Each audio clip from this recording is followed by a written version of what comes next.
Sebelum manusia diciptakan di bumi, ada sebuah komunitas yang sangat berbeda dari manusia saat ini. Awalnya mereka hidup dalam damai, tetapi seiring waktu mereka mulai menyimpang dari jalan yang benar. Mereka merasa berhak melakukan segala bentuk ketidakadilan dan kekejaman yang mengerikan pun dimulai. Akhirnya, sebuah hukuman ilahi dijatuhkan. Allah mengirim pasukan malaikat, dan beberapa jin yang beriman juga bergabung dengan pasukan ini. Di antara mereka, ada satu sosok seorang pemimpin dalam ilmu. Pembimbing bagi para jin yang beriman yang dibesarkan di tengah malaikat, bahkan memiliki ilmu untuk mengajari mereka.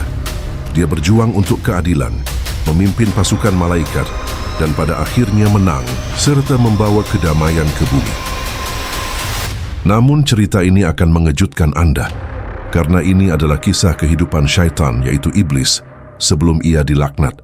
Dalam video ini, Anda akan menyaksikan kehidupan iblis yang tidak diketahui banyak orang.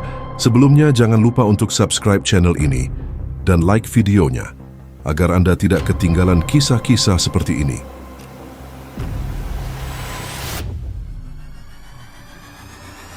Assalamualaikum warahmatullahi wabarakatuh. Kemanapun Anda pergi di dunia, di setiap peradaban, Anda akan menemukan sosok khusus yang tugasnya menyesatkan manusia. Misalnya dalam mitologi Yunani ada Hades, dalam Zoroastrianisme ada Ahriman, di Mesir kuno ada Set, dalam Kabbalah ada Samael, dalam sumber Yahudi dan Kristen ada Azazel, dalam tradisi Suryani juga Azazel, dan di kalangan Arab dikenal sebagai Haris. Tidak peduli apa namanya, figur serupa muncul di semua sistem kepercayaan. Jadi, bagaimana sosok ini bisa begitu umum di semua peradaban? Mari kita kembali ke masa-masa awal penciptaan, ke masa ketika Azazil belum menjadi syaitan, ketika dia masih bersama para malaikat dan bahkan mengajari mereka ilmu. Sebelum Allah menciptakan Adam, ada komunitas di bumi yang disebut Jan. Setelah Jan, Allah menciptakan jin karena iblis berasal dari bangsa jin. Kita mengetahui tentang bangsa jin dari ayat ini. Sungguh kami telah menciptakan manusia dari tanah liat kering, dari lumpur hitam yang dibentuk. Dan sebelum itu kami menciptakan jin dari nyala api yang tidak berasap. Surah Ar-Rahman. Dalam sumber Yahudi dan Kristen, syaitan dikatakan sebagai malaikat yang jatuh atau fallen angel.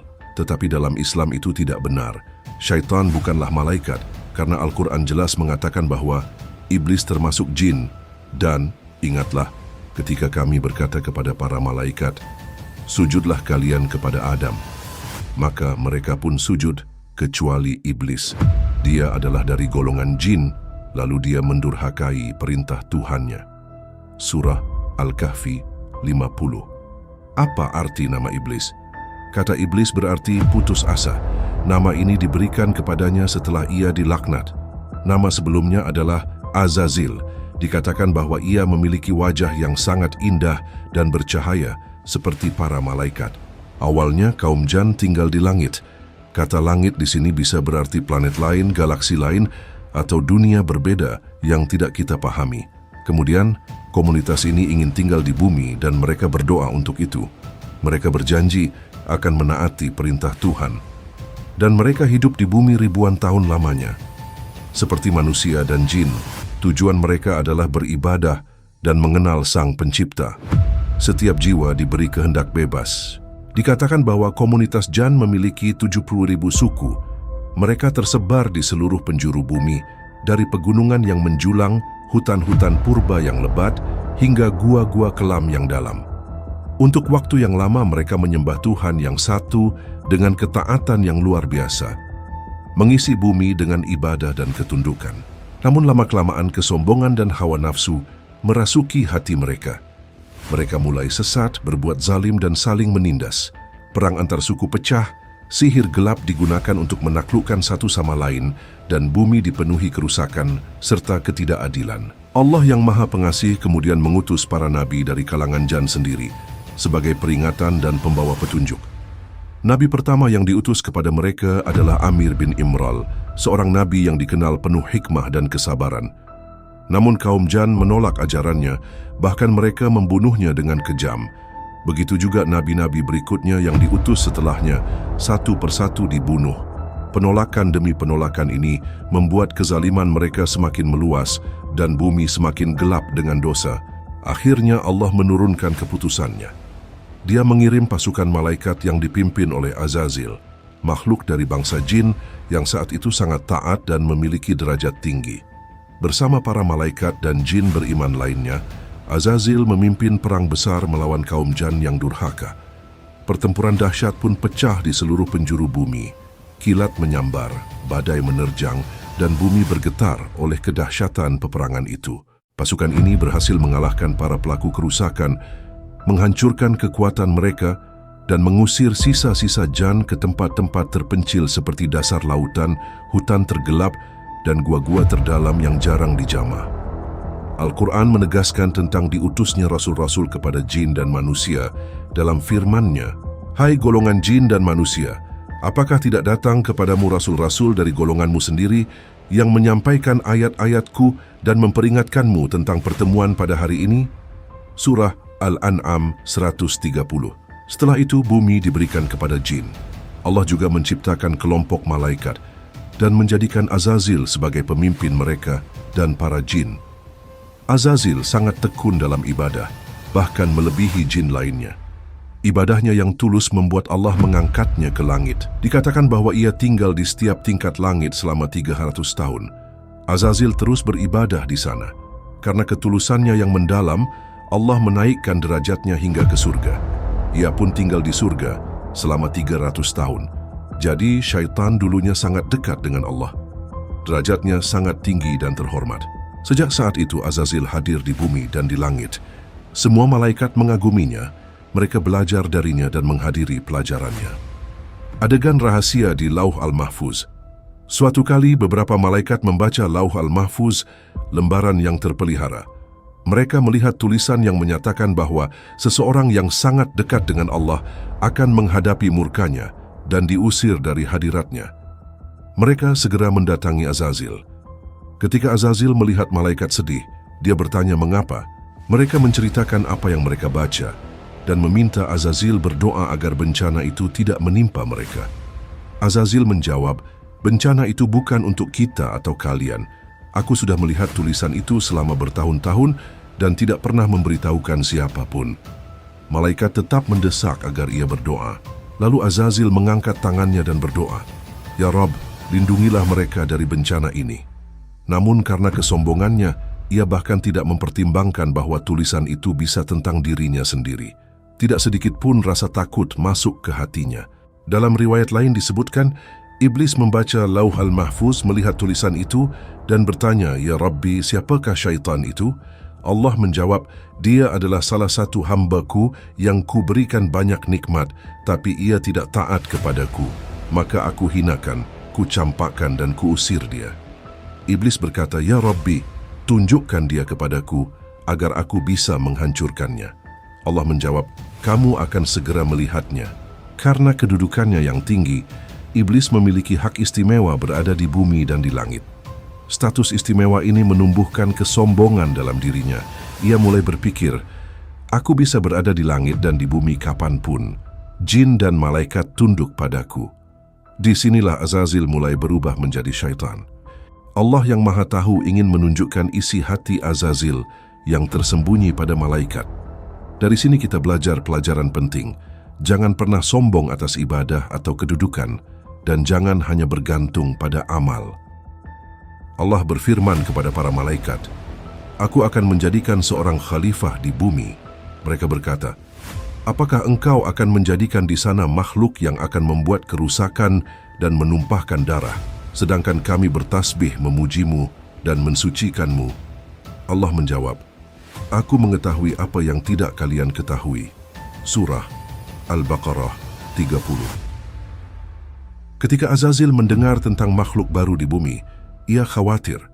Para malaikat berpikir jika ada khalifah baru, berarti bumi akan diambil dari mereka. Awalnya, Azazil menduga makhluk baru ini akan tercipta dari cahaya, seperti malaikat, dan akan tunduk padanya. Tapi yang terjadi tidak sesuai dugaannya. Ketika Allah menciptakan manusia dari tanah liat, Iblis mulai berpikir, "Karena makhluk ini dibuat dari tanah, bumi masih menjadi milikku. Aku diciptakan dari api, dan api lebih tinggi dari tanah. Api unsur terkuat, sedangkan tanah unsur terlemah. Inilah kesombongan iblis. Menurutnya yang lebih mulia adalah yang unsur penciptaannya lebih tinggi. Allah kemudian membentuk Adam dari tanah, dengan bentuk yang tidak pernah dilihat sebelumnya. Tinggi Adam menjulang dari bumi ke langit. Iblis mengelilingi tubuh Adam yang masih kosong, memeriksa setiap detail, bahkan masuk melalui mulutnya dan berjalan di seluruh tubuhnya. Ia melihat betapa lemahnya manusia ini, tapi tetap tidak bisa menerima bahwa makhluk selemah ini akan menjadi penguasa bumi. Allah yang Maha Tahu akan kesombongan dan rencana rahasia iblis, akhirnya meniupkan ruh ke dalam Adam.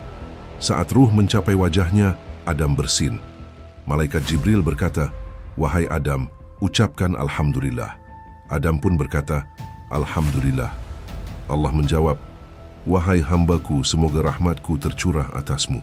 Ketika ruh masuk ke mata, Adam melihat buah-buahan surga, merasa lapar, dan ingin segera memakannya. Tapi kakinya belum mendapat ruh, ia masih dalam bentuk tanah, sehingga tidak bisa berdiri.